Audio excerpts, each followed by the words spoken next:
ಮೊನ್ನೆ ಬೆಳಗಾಂನಲ್ಲಿ ಅಧಿವೇಶನದಲ್ಲಿ ವಿರೋಧ ಪಕ್ಷವನ್ನು ಲೆಕ್ಕಿಸದೆ ಏಕಾಏಕಿ ದ್ವೇಷ ಭಾಷಣ ಮಸೂದೆ ತಗೊಂಡ್ಬಂದಿದ್ದು ಇಡೀ ಎಲ್ಲರಿಗೂ ಒಂದು ಅಸಮಾಧಾನವಾಗಿದೆ. ನಾವು ಭಾರತೀಯ ಜನತಾ ಪಾರ್ಟಿಯಿಂದ ಖಂಡನೆ ಮಾಡ್ತಾ ಇದ್ದೀವಿ. ನಾವು ಚರ್ಚೆಗೆ ಕೂಡ ಅವಕಾಶ ಕೊಟ್ಟಿಲ್ಲ. ಏಕಾಏಕಿ ವಿಧಾನಸಭೆಗೆ ತಗೊಂಡ್ಬಂದ್ರು, ಅದಾಗಿ ಅರ್ಧ ಗಂಟೆಗೆ ವಿಧಾನ ಪರಿಷತ್ ತಗೊಂಡ್ಬಂದು ಅಲ್ಲೂ ಕೂಡ ಎಷ್ಟೇ ಗಲಾಟೆಗಳ ನಡುವೆ ಕೂಡ ಪಾಸ್ ಮಾಡ್ಕೊಂಡಿದ್ರು. ಯಾವುದೋ ಒಂದು ಧರ್ಮದ ಮೇಲೆ ಇವರು ದ್ವೇಷವನ್ನ ಸಾಧನೆ ಮಾಡೋಕ್ಕೆ ಹೊರಟಿದ್ದಾರೆ, ನಮ್ಮನ್ನ ಕಟ್ಟಾಕಕ್ಕೆ ಹೊರಟಿದ್ದಾರೆ. ಈಗ ಕನ್ನಡ ಸಂಘ ಸಂಸ್ಥೆಗಳಾಗಲಿ ಮತ್ತೆ ಬೇರೆ ಬೇರೆ ಭಾಷಣಗಾರರಿಗೆ ನಾವು ಮಹಾರಾಷ್ಟ್ರ ಬಗ್ಗೆ ಮಾತಾಡ್ತೀವಪ್ಪ, ಬೇರೆ ಬೇರೆ ಬಗ್ಗೆ ಮಾತಾಡ್ತೀವಿ. ವ್ಯಕ್ತಿ ಸ್ವತಂತ್ರವಾಗಿ ಮಾತಾಡಲೇಬಾರ್ದ? ಎಲ್ಲ ಒಂದ್ ಕಡೆ ಇವರು ಕಾಂಗ್ರೆಸ್ ಅವರು ಹಿಂದೆ ಏನು ಎಮರ್ಜೆನ್ಸಿ ಮಾಡಿದ್ರು ಇಂದಿರಾ ಗಾಂಧಿ, ಅದೇ ತರ ಇವಾಗ ಒಂದು ಎಮರ್ಜೆನ್ಸಿ ಮಾಡೋದಕ್ಕೆ ಯಾರು ಮಾತಾಡಲೇಬಾರ್ದು. ಯಾರು ಧರ್ಮದ ಬಗ್ಗೆ ಆಗಲಿ ಬೇರೆ ಬೇರೆ ಬಗ್ಗೆ ಆಗಲಿ ನೆಲ ಬಗ್ಗೆ ಜನರ ಬಗ್ಗೆ ಹೋರಾಟ ಮಾಡಬೇಕು ಅನ್ನೋದು ಕೂಡ ದ್ವೇಷ ಭಾಷಣವನ್ನು ಮಾಡಬಾರ್ದು ತಗೊಂಡ್ಬಂದಿದ್ದಾರೆ.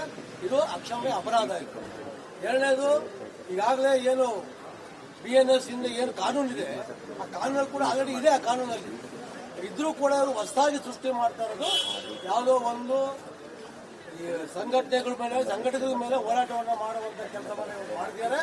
ಇದಕ್ಕೆ ನಾವು ಬೆಂಗಳೂರು ಮಹಾನಗರದಿಂದ ಮಾನ್ಯ ಹರೀಶ್ ಅವರು ಜಿಲ್ಲಾಧ್ಯಕ್ಷರಿದ್ದಾರೆ, ಮಾನ್ಯ ಸಪ್ತಗಿರಿ ಗೌಡರಿದ್ದಾರೆ, ಇಡೀ ಎಲ್ಲ ನಮ್ಮ ಮಹಾನಗರ ಪಾಲಿಕೆ ಮಾಜಿ ಸದಸ್ಯರುಗಳಿದ್ದಾರೆ, ಎಲ್ಲ ಪದಾಧಿಕಾರಿಗಳು ಇವತ್ತು ಬಂದು ಮೌನವಾಗಿ ನಾವು ಇದನ್ನ ಪ್ರತಿಭಟನೆಯನ್ನು ಸಾಂಕೇತಿಕವಾಗಿ ಮಾಡ್ತಾ ಇದ್ದೀವಿ. ಇದನ್ನ ನಾವು ರಾಜ್ಯ ವ್ಯಾಪ್ತಿ ಎಲ್ಲ ಜಿಲ್ಲಾ ಕೇಂದ್ರ ಕೂಡ ಇವತ್ತು ಹೋರಾಟ ಆಗ್ತಾ ಇದೆ.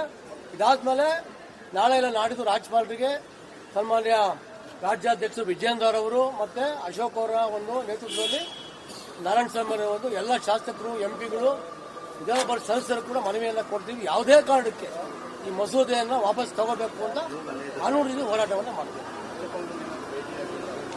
ನಾಳೆ ಗುರುವಾರ ಮಾನ್ಯ ವಿರೋಧ ಪಕ್ಷ ನಾಯಕರ ಒಂದು ಜೊತೆಗೂಡಿ ಎಲ್ಲ ಶಾಸಕರು ಎಂಪಿಗಳು ಎಲ್ಲ ಪ್ರಮುಖರು ನಾವು ರಾಜ್ಯಾಧ್ಯಕ್ಷರು ಹೋಗಿ ಭೇಟಿ ಮಾಡ್ತಾ ಇದ್ದೀವಿ.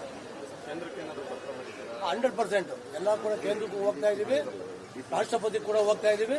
ಯಾಕೆ ಅಂತಂದ್ರೆ ಇದು ಒಂದು ಅಭಿಜಿತ್ ಸ್ವಾತಂತ್ರ್ಯವನ್ನ ಯಾರ ವ್ಯಕ್ತಿ ಸ್ವಾತಂತ್ರ್ಯವನ್ನ ತೆಗೆಯುವಂತದ್ದು, ಇದನ್ನ ಹಾಕಿ ಜೈಲಿಗೆ ಕಳಿಸುವಂತ ಕೆಲಸವನ್ನ ದಮನ ಮಾಡೋ ಕೆಲಸವನ್ನ ಮಾಡ್ತಿದ್ದಾರೆ.